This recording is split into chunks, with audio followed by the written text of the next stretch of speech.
peserta didik kami sekalian. Saat ini kita akan belajar kimia di SMA Negeri 1 Siborong-Borong. Nah, sebelum kita memulai pembelajaran kita, apakah Anda sudah pernah belajar ilmu kimia? Apa yang dimaksud dengan ilmu? Ilmu kimia adalah ilmu dari pembagian ilmu pengetahuan alam yang khusus mempelajari tentang materi, struktur materi, dan perubahan materi yang ada di alam ini. Nah, untuk mempermudah Anda mengikuti pembelajaran, Anda dapat memilih buku pegangan misalnya seperti ini.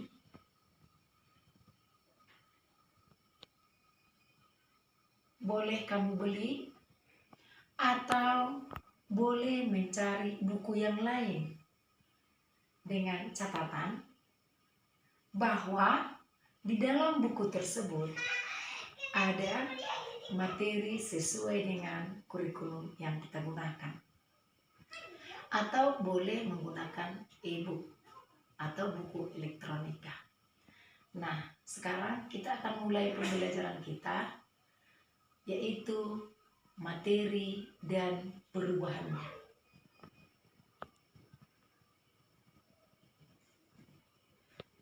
Apakah siswa kami mengenal materi atau mengetahui materi?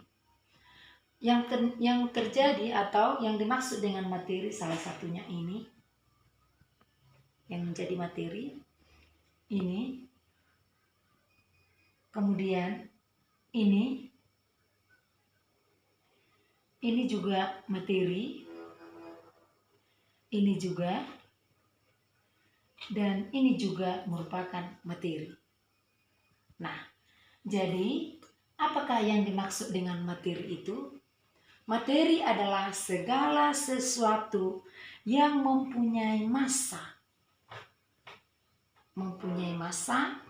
dan menempati ruang.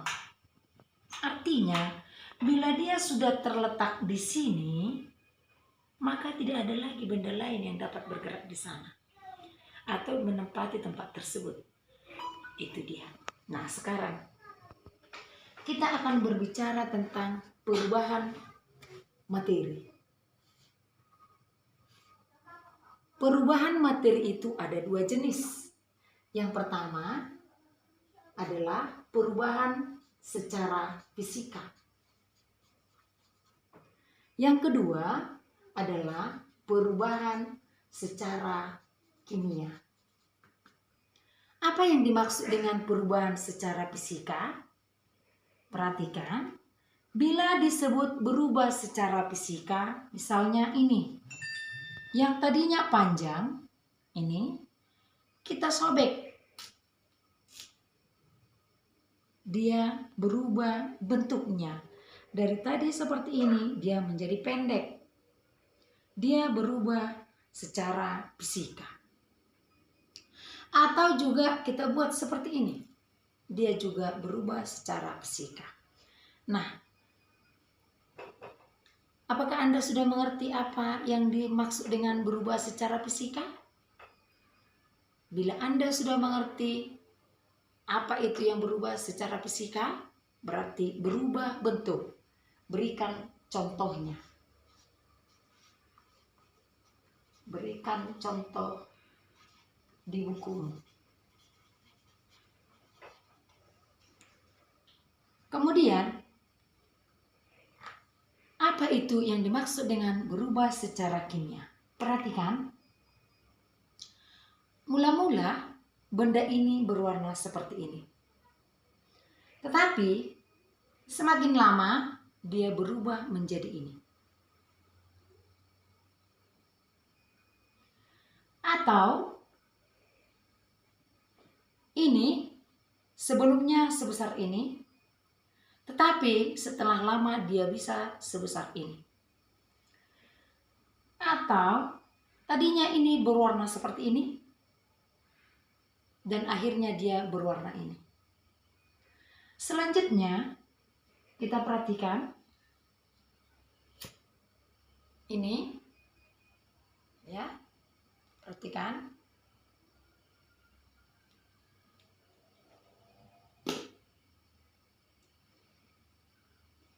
daun yang segar, lihat dia masih kuat. Bila dipanggang,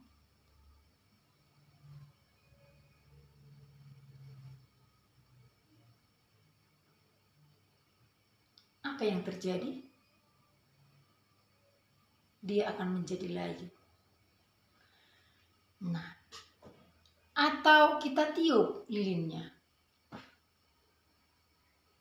dia mengeluarkan asap. Selanjutnya, mengapa daun yang ini merah, sedangkan daun yang ini hijau? Hal tersebut akan kita pelajari pada perubahan kimia. Paham?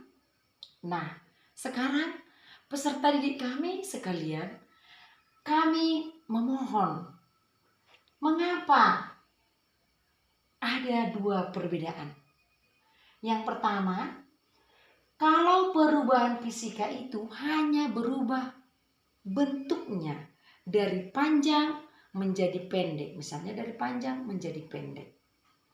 Kalau berubah secara kimia, dia bisa berubah warna, bisa berubah sifat, bisa berubah rasa, atau berubah strukturnya. Oke.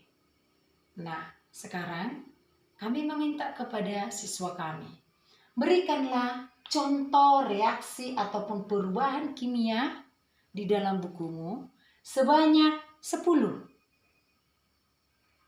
Dan contoh perubahan fisika sebanyak 10.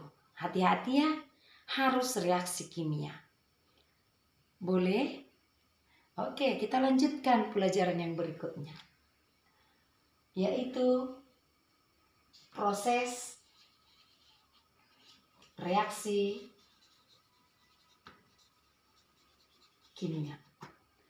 Barangkali Anda itu merasa takut kalau dikatakan kimia. Tidak ada yang perlu ditakutkan, sebab Anda itu adalah zat kimia. Zat kimia yang bagaimana? Zat kimia yang memang sudah diatur sedemikian rupa sehingga Anda dapat berdiri dengan baik. Dari mulai kecil sampai dengan besar itu memiliki reaksi kimia yang baik dengan cara memakan makanan, meminum minuman bermineral, dan olahraga yang cukup. Nah, kita ambil contoh. Proses reaksi kimia ini dapat terjadi dalam pembuatan obat-obatan atau teknik perkapalan, pesawat terbang,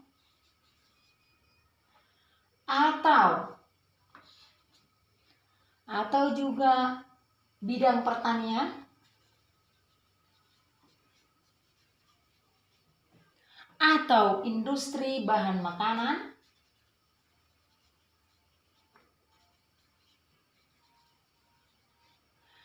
kemudian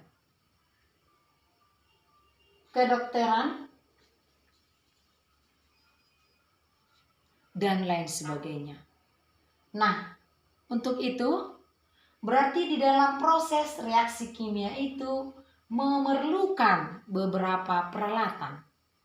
Sebelum Anda masuk ke dalam laboratorium, Anda harus mengenal dulu apa saja yang merupakan peralatan-peralatan yang ada di laboratorium. Ya, sebab di laboratorium tersebut ada beberapa peralatan seperti ini.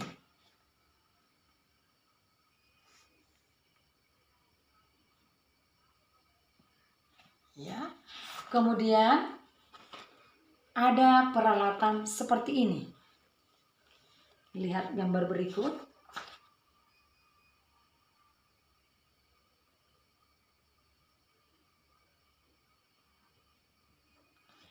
Dan kemudian Anda juga harus memahami bahwa di dalam laboratorium ada yang sifatnya beracun, ada yang sifatnya mudah meledak, ada yang sifatnya mudah terbakar, dan ada yang dapat dipegang dengan baik.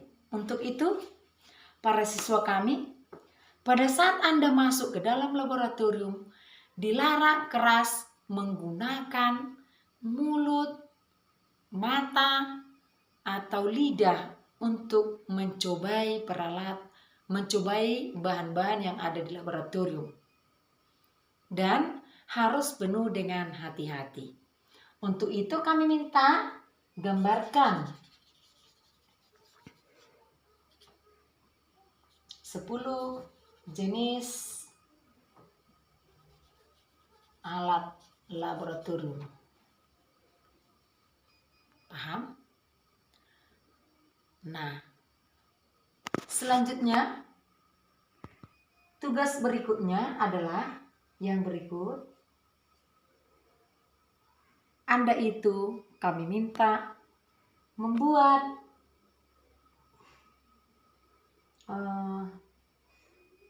hubungan ilmu kimia dengan bidang yang menurut Anda menarik.